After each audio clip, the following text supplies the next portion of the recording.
ni adalah DJI Osmo Nano. Tapi tak apa, kita try kualiti dia macam mana. Korang boleh komen kualiti dia okey ke tidak.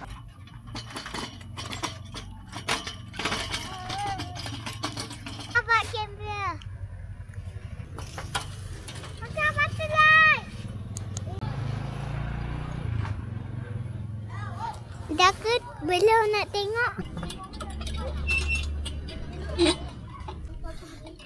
Cik Wan. Sampai atas. Dia nak ambil baca atas. Ya. Ke atas tau. Ayah dekat atas tau sampai atas. Okey. Naik. Mimi buat video. Hello guys.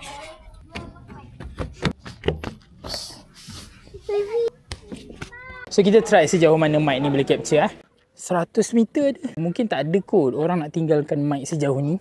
Aku bukan review mic ni. Cuma mic ni mic DJI yang aku gunakan sebab aku guna kamera Osmo Nano dan dia boleh auto connect dan dia boleh jadi remote untuk record juga. So that's why aku guna mic ni. So setakat ni itulah kualiti visual gambar. Sekarang ni aku shoot guna D-Log-M. Cuba korang komen apa pandangan korang dan apa lagi korang nak tahu pasal kamera ni lah.